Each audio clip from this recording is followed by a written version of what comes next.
Hello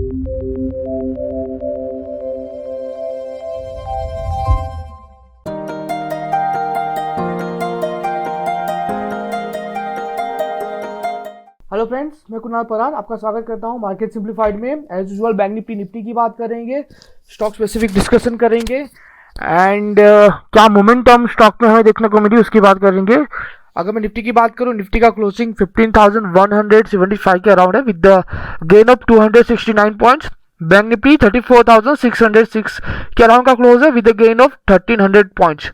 अच्छी momentum हमें दोनों इंडेक्स में देखने को मिली है, पर्टिकुलरली बैंक निफ्टी में। सो आइए बैंक निफ्टी के चार्ट एनालिसिस करते हैं। पोजिशनली क्या मोमेंटम आने वाले दिनों में हमें देखने को मिल सकती है। फ्रेंड्स, ये वही चार्ट है जिसके बारे में हमने पिछले दिनों डिस्कस किया था। अपर बैंड जो है हॉरिजॉन्टल अपर लाइन, उसका रेजिस्टेंस फेस किया था। उसके बाद बैंक निफ्टी ने हमें डाउनवर्ड की मूवमेंट दिखाई थी। डाउनवर्ड की मूवमेंट हमें मिडल हॉरिजॉन्टल बैंड के पास दिखाई एंड हमने कहा था कि अगर ये मिडल हॉरिजॉन्टल बैंड का अगर सपोर्ट लेती है बैंक निफ्टी तो यहाँ से अच्छा खासा बाउंस बैक देखने को मिलेगा। उसमें 34,300 34,500 तक के अपसाइड की मोमेंटम बैंक निफ्टी हमें दिखा सकती है। क्लोजिंग 34,850 का आया है, यानी कि हमने जो दो रेजिस्टेंस बताए थे दोनों रेजिस्टेंस के ऊपर बैंक निफ्टी ने अपना क्लोजिंग दिया है। काफ़ी अच्छी बात है। सो फ्रेंड्स, अगर आपके पास चार्ट है एंड अगर आपको पता है कि कहाँ पे सपोर्ट कहाँ पे रेजिस्टेंस है तो आप अकॉर्डिंग टू दैट एक अच्छी खासी लॉन्ग पोजीशन इनिशिएट करके चल सकते हो। सो आने वाले दिनों में हमें एक अच्छी खासी मोमेंटम बैंक निफ्टी में देखने को मिल सकती है, जिसके बेस पे 35,500 इनिशियल लेवल है। उसके बाद 36,000 का लेवल आपको देखने को मिल सकता है। एंड हो फ्रेंड्स, आपको याद हो 34,500 के रेजिस्टेंस की हमने पहले भी बहुत बार बात की थी। उसके बाद हमने सीधा 36,000 के लेवल की बात की थी। सो यहाँ पे 36,000 का लेवल टच होते हुए हमें देखने को मिल सकता है। सपोर्ट 34,000 का सपोर्ट यहाँ पे हमें फिलहाल देखने को मिल सकता है। आइए लेवल्स की बात करते हैं। तो फ्रेंड्स, कल के दिन में जो भी लेवल्स हमने दिए थे इंट्राडे के लिए वो सारे के सारे टारगेट हमारे अचीव हुए। बाय लेवल हमारा ट्रिगर हुआ, बाय लेवल के बाद दोनों लेवल हमारे अचीव हुए। मेरी रिक्वेस्ट है कि हमने जो ब्रेकआउट लेवल दिया था वो ब्रेकआउट लेवल आप जाइए चार्ट पे देखिए कि क्या ब्रेकआउट लेवल था एंड क्या दोनों टारगेट है, ताकि आपको पता चले कि किस हिसाब से बैंक निफ्टी की मोमेंटम हमें देखने को मिली है। So bank Nifty future intraday level के हिसाब से हमारे दोनों टारगेट अचीव हुए एंड अच्छा खासा मुनाफा वहां पे हमें होते हुआ देखने को मिला। अगर मैं आने वाले दिन के लिए ट्रेडिंग लेवल्स की बात करूं तो 35,306 का लेवल है। ये लेवल ब्रेक होते ही 35,533 35,762 तक की अपसाइड की मोमेंटम आपको देखने को मिल सकती है एंड जो सपोर्ट आएगा वो है 35,077 का।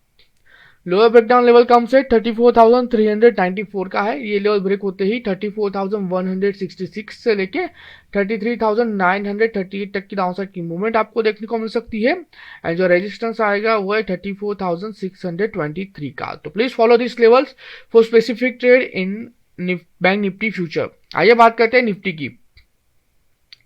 सो फ्रेंड्स, हम पिछले 3-4 वीडियो से ये जो असेंडिंग ट्रायंगल फॉर्मेशन है उसका हम डिस्कशन करते आ रहे हैं एंड आज एक्चुअली देखने जाए तो असेंडिंग ट्रायंगल की अपर बैंड के ऊपर निफ्टी ने जो अभी रिसेंट का टॉप बना उसका भी ब्रेकआउट हमें दे दिया है। एक अच्छी खासी मोमेंटम हमें यहाँ पे देखने को मिल सकती है।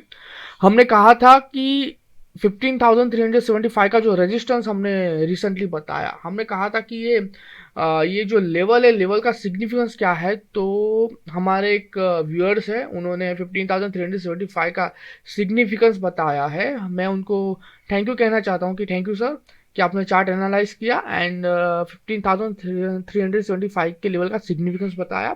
फ्रेंड्स, जब भी सपोर्ट एंड रेजिस्टेंस की बात करो हमेशा उसके सिग्निफिकेंस की बात पहले करनी चाहिए, क्योंकि हवा में सपोर्ट एंड रेजिस्टेंस नहीं बताए जाते।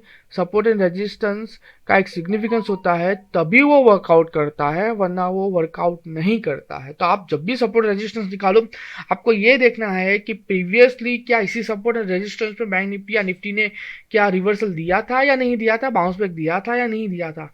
तभी आपको एक प्रॉपर ट्रेडिंग सेटअप मिलेगा इंडेक्स के लिए या किसी भी स्टॉक के लिए। फ्रेंड्स, एक बहुत अच्छी मोमेंटम हमें दोनों इंडेक्स में देखने को मिली है। ये बात मैं आपको इसलिए कह रहा हूँ कि कई लोगों को लग रहा है कि इतनी अच्छी मूवमेंट में भी मुझे कोई ट्रेड नहीं मिला है। तो कोई बात नहीं फ्रेंड्स, अगर इतनी अच्छी मूवमेंट में भी अगर आपको कोई ट्रेड नहीं मिला है आपकी सिस्टम के बेस पे तो आपको घबराने की कोई ज़रूरत नहीं है। कई बार ऐसा होता है कि अच्छी सिस्टम बनने के बाद वन वे तेजी में कोई भी ट्रेड नहीं मिलता है। कोई बात नहीं फ्रेंड्स, वहाँ पे आपको आपकी सिस्टम में आपने जो पैरामीटर डाले हैं वो चेक करने की ज़रूरत है कि मेरे पैरामीटर्स के हिसाब से कोई भी स्क्रिप्ट क्यों नहीं आई है। अगर अगर एक वन वे मार्केट में अगर आपकी स्क्रिप्ट अगर आपको हद से ज़्यादा अगर ट्रेड निकाल के देती है तो वहाँ पे आपको डाउट करना चाहिए कि मेरी सिस्टम हद से ज़्यादा ट्रेड क्यों दे रही है इतने अच्छे मार्केट में। क्योंकि फ्रेंड्स समझो आप, अगर मंदी आई तो मंदी में हो सकता है कि उतनी ही स्क्रिप्ट आपको निकाल के दे, या तो हो सकता है कि आपके जितने भी सौदे निकले वो सारे के सारे सौदे एक ही मंदी में सारे के सारे एसएल ट्रिगर हो।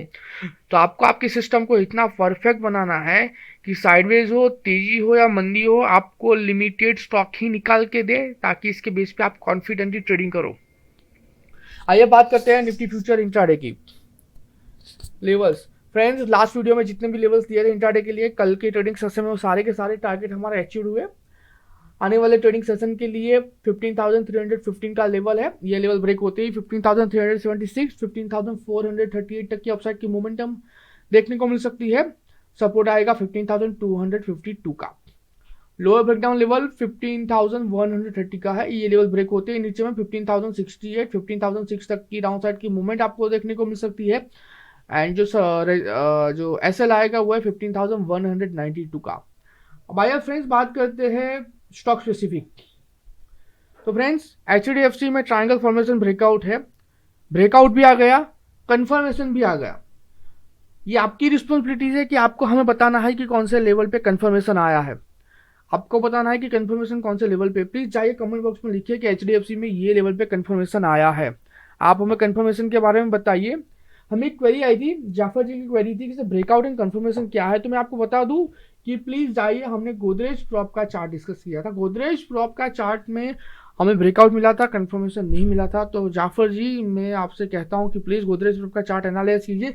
ना ही सिर्फ जाफर जी, हमारे जितने भी व्यूअर्स है प्लीज जाइए गोदरेज प्रॉप का चार्ट एनालाइज कीजिए एंड देखिए कि ब्रेकआउट आया है लेकिन कंफर्मेशन नहीं आया है तो कंफर्मेशन लेवल कौन सा है उसमें।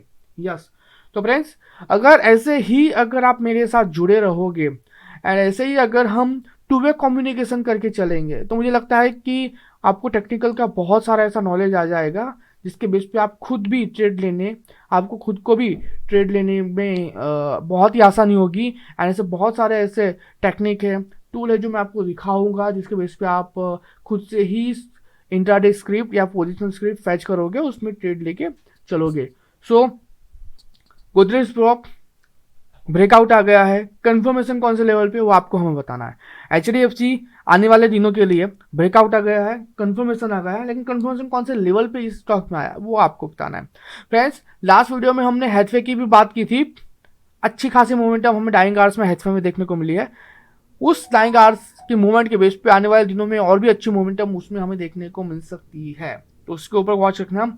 नेक्स्ट स्टॉक की बात करते हैं तो वैरोक है, कौन सी फॉर्मेशन ब्रेकआउट है वो आपको हमें बताना है। ब्रेकआउट मिल गया है, कंफर्मेशन कौन से लेवल पे है वो आपको हमें बताना है। एसएल कौन से लेवल पे है एंड टारगेट क्या होने चाहिए वो आपको हमें बताना है।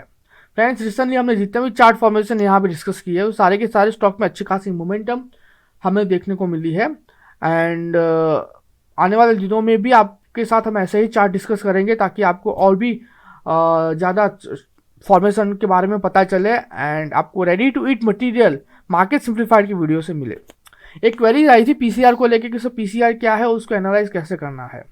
तो पीसीआर के बारे में बात करूँ तो total OI of put divided by total OI of call, that's called PCR ratio. But PCR ratio आपको मिसलीड कर सकता है।